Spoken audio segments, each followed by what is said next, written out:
I put a video here on YouTube a few weeks ago when the Sony A7C Mark II was launched, and I said I was going to go buy it as soon as it was available on Amazon. I didn't do that. I mean, it's another $2,200. Why on earth did I need to do that?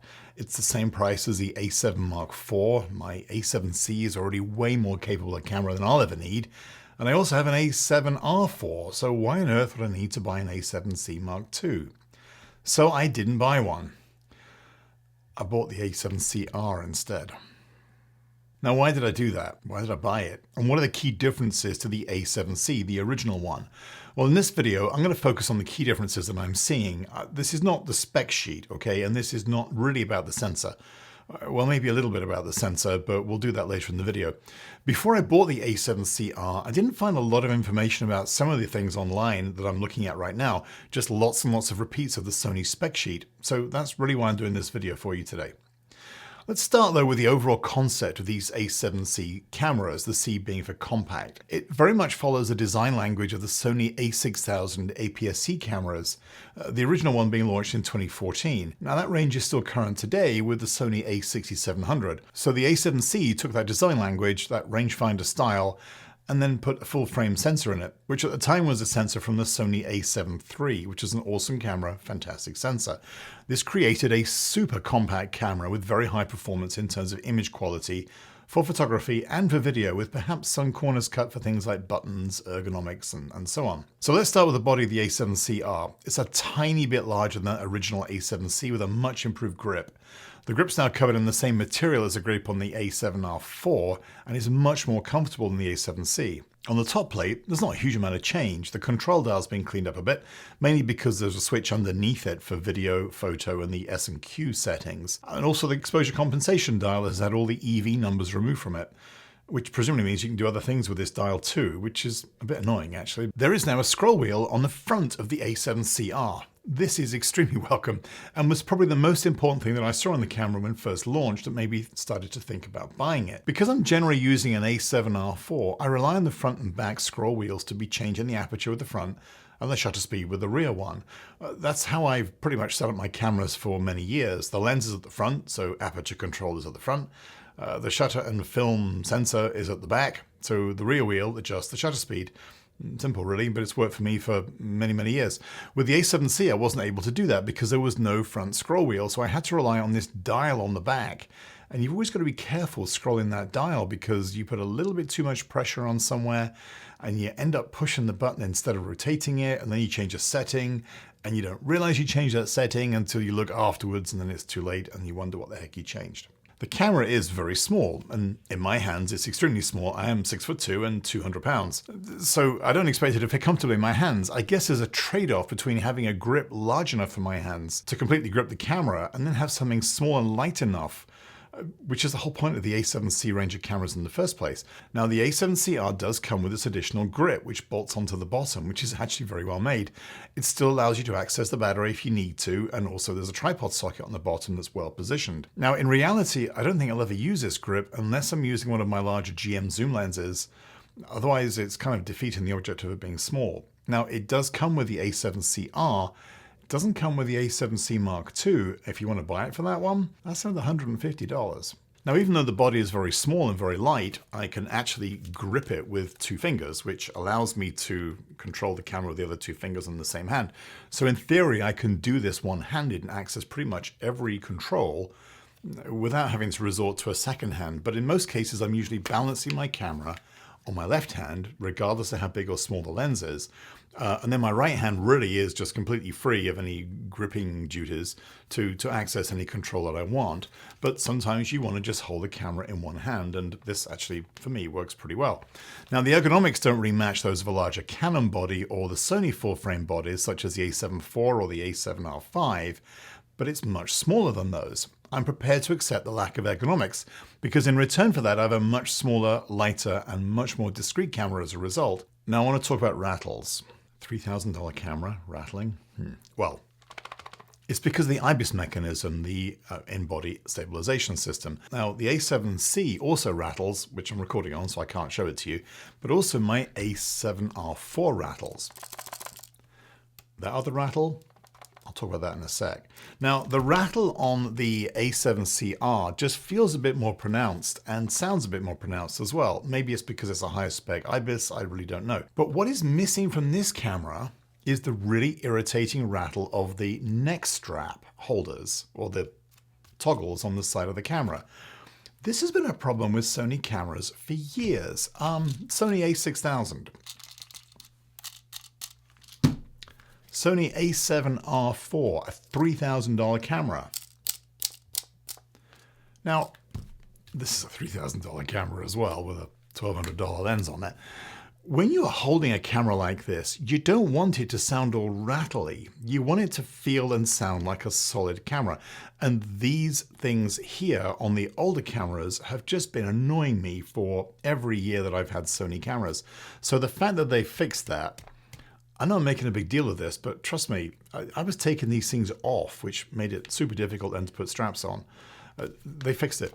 The microphone jack and also the USB port are now under the same cover at the top of the camera, which is a change from the A7C, where they were under two different covers. So if you're going to be using this in a studio environment like I do, it's really helpful because that means there's only one cover open on this camera. I use the USB-C to power it permanently, so I don't need to be concerned about battery life. And then the microphone jack, which is where I plug in my external Rode microphone. The shutter button is much larger and looks much more like the one that's on the A7R4 than it was compared to the original A7C. But they've done something really annoying with the power switch. One thing I like about how all Sony cameras have been set up, going right back to the A6000, is you can turn the camera on and off with your finger literally as you're picking the camera up. So as you bring the camera up to your eye, I'm going to do it with the A7R4 here, you rotate that power button, and by the time you get it up to your eye, the camera is on and ready to go. You don't need to look at it, you don't need to use your other hand, it just works. The power switch on the A7CR is in the same place, but the lug that you use to connect with your finger is no longer over here, it's now over here. Which means rather than just rolling your finger across it, you've actually got to bring your finger right across. That is really annoying. I really don't know why they've done that. While we're on annoyances, Sony has flipped round the SD card slot. All other Sony cameras have the label of the SD card facing the front of the camera. So it's always easy to know which way round to put the SD card back into the camera after you've downloaded photos and footage from it. This one's the other way around. I really don't know why they've done that, but this card has to go in, label at the back, which is completely different to my A7R4, my A6, well no, the A6000 was different anyway, but also compared to the A7C. Okay, back to positives. There's now a nice little thumb space, for want of a better word, so you can easily open the screen with one finger, which is a problem with the A7C, which didn't have that. It had a flush-fitting screen, so you had to squeeze the screen from top and bottom to kind of work your way out. Now you've got this little lug hole, it's much easier to do that. It's also replicated on the extended base. Yeah, it's there. So that's nice. It's a nice touch. There's not much else to say about the flippy out screen. It's the same flippy out screen system as on the A7C. It's not the elaborate one of the A7R5, but I guess we couldn't expect that. It's not a particularly good screen, but neither was the A7C, but it is a touch screen, and it's really nice to finally see a touch screen on a Sony camera. Now, we've had touch screens before on Sony cameras. You can use your finger to scroll across the screen to select a focus point, but you couldn't run through menus and select things in the menus of the touchscreen, so you're having to press a lot of buttons to do it. Now with the Sony cameras, including this one, you can do, so that's really good to see. This is my first Sony camera with the new operating system, which has got a different graphic user interface that Sony brought into some of the more recent cameras. I don't like it. Because I'm not used to it. I've never really hated on the menu system from Sony cameras. I actually, in a nerdy sort of way, kind of like the complexity of them because I knew that I could access just about every single feature on these cameras through that menu system. And if I had to hunt for it sometimes, quite enjoyed that. And if I really got stuck, a quick Google search would tell me where it was. A lot of people always complained about this system. I never really understood why. Well, now we have a new menu system that runs down the side of the screen instead of along the top of the screen, and other people seem to like it. I don't like it only because it's different and I'm going to have to get used to something different, and it's not going to run the same way as any of my other Sony cameras. I'm not going to spend too much time talking about image quality on this camera. This is a 61 megapixel sensor. It's exactly the same sensor that's in the A7R5, along with some improved AI processing. By the way, it's also the same sensor that's in the A7R4. So the sensor's actually been around quite a while. If I was shooting weddings, I would now say that with these two cameras, I've got two cameras with exactly the same sensor. So I'd have more consistent images between the two of them to be sharing with people in the wedding party. I don't do weddings anymore, but it is still nice that I'm familiar with this sensor. I know its shortcomings. I know how it works. So to have exactly that same sensor, which is an awesome sensor, in the A7CR, very happy with it. One of the worst things about the A7C was the viewfinder. It sucked, for want of a better word. Partly because of magnification, you just looked like you were looking down a tunnel. I wasn't really as concerned as other people were on the size of the viewfinder, but it wasn't very pleasant to use. This one is much better. The magnification is much bigger. It's also brighter. It doesn't compare to the A7R4, and I'm sure it doesn't compare to the A7R5 or the A7 IV, but it's light years ahead of the one that was on the original A7C, so I guess I'm happy with that. Let's talk price. Didn't mention the price early on, but I have to come back to it now. Well, actually I did touch on it, didn't I? This was $2,998 plus tax here in the US. It feels like an awful lot of money for what is essentially a compact camera.